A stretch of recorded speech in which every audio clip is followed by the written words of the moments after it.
Easy people, hope everyone's doing okay. Believe it or not, I'm in Old Blighty. I'm in the UK and it is freezing. It's been this way for about a week now. Really, the temperatures have plummeted somewhat. And I thought I would come outside and do a video. I recently put a post on my YouTube saying that to mark going past 10,000 subscribers, which I went past a good few months back now, that I would do a Q&A. So here we are in Old Blighty. It's actually gorgeous, no? Beautiful settings and scenes. Although I wouldn't want this weather all the time. Anyway, that's enough waffling on about the weather. That is a very British thing we do right there. So, first question, which it's a great question. I really appreciated being asked this one. And it was, how do I cope on the days when I'm traveling where I prefer stillness over traveling? Which is a brilliant question, really valid question as well. This is something I've learned and gained more experience with as I practice it. And it is a slight skill to it. And it's listening to your own body. Now, you can apply this in all walks of life. You do not have to be traveling to use this. It is something that is so important to our overall well-being. Listen to our body, because we don't only suffer, isn't the correct terminology, but physical tiredness, we also have mental fatigue. Now this does have an effect on our well-being, and if you're constantly at it, you're constantly doing things, and you don't allow yourself those moments, those days where really doing nothing is just as beneficial as to doing something, then it does start to detract from our overall well-being.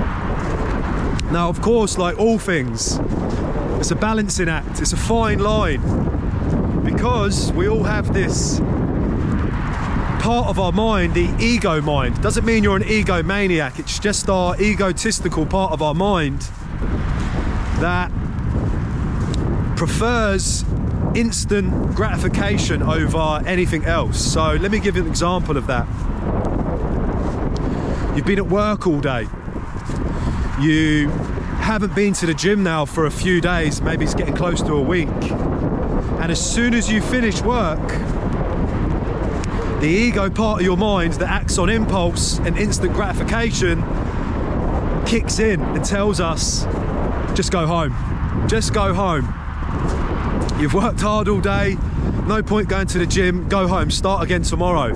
And if we act on that impulse, that ego part of our mind, the subconscious part of our mind, then we invariably get into these bad routines. We come out of the good routines.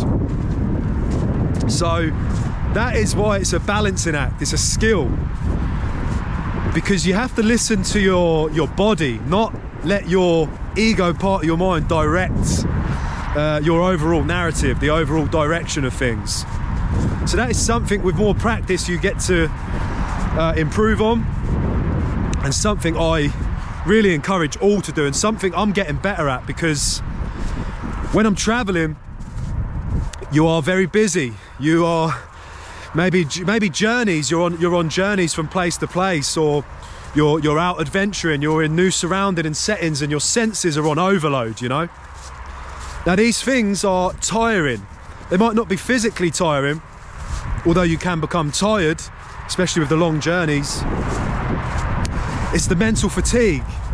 So you have to have moments when you realise this and you start to feel it, and it's like, okay, tomorrow, nothing. I'm gonna rest. I'm gonna have a relaxing day. I'm maybe gonna read a book. Maybe I'm gonna go down to the beach and just chill. And these things are just as important. So that is something I encourage you to do yourselves, play around with, but be very, very aware of the subconscious part of our minds, because that is unfortunately, where we spend the most amount of our time directing our lives. That is why we all buy things on impulse. You've perhaps been doing so good with a diet, you just see the chocolate bar and the impulse is to buy it, and then you go and buy it. So this is why it's something to just be aware of. Another question that I was asked was, where do I see myself in a year's time? Now, again, a great question to be asked. There are many things that are outside of my sphere of influence. So I'm under no illusions, quite literally, that I can make these plans and set them in stone. By all means, have goals, have things that you're looking to achieve. But if the last 2 years really didn't teach us anything, and it should have taught us everything, was that we should take nothing for granted. I mean, prior to 2020, if you would have told people that the entire world was going to come to somewhat of a standstill and you wouldn't be able to move as freely, and all of these things, they wouldn't have believed you. They just would not have seen that coming.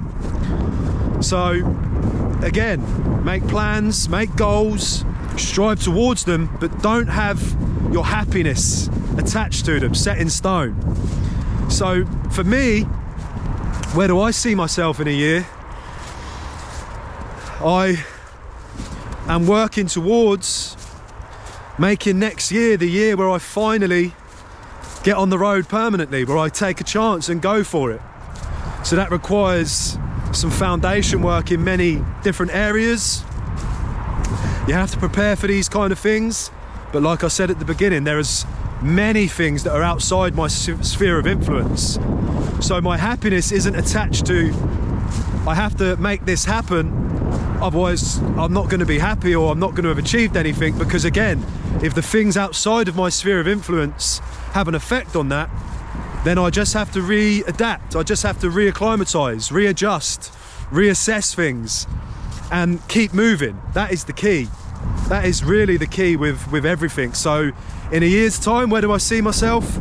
I'll be moving towards this overall objective, and hopefully I will be in the position where I no longer have to come back to the UK to work. I want this to be what I'm doing on a more permanent basis. So yeah, that is where I see myself in a year's time. Anyway, my hands, I'm not gonna lie, I should have brought some gloves with me. Holding this camera up in the air, my hands are freezing. And I've got a yoga class beginning in 40 minutes, so anyway, the sauna I have after yoga, so I'm not gonna sweat it too much. These are just small problems, right? Shouldn't complain. But anyway, probably just touch down on a few of those questions. Some of the questions I couldn't answer. This is my travel page, Stu the Wanderer, and it will remain that way. I was doing this long before anything else I started waffling on about. But anyway, I'll give you one last spin around. You can enjoy this beautiful setting, especially those of you of my subscribers who don't get the snow. Maybe up there in India, I know they do in some of the mountains, but many people live in the cities and they certainly don't see beautiful scenes like this.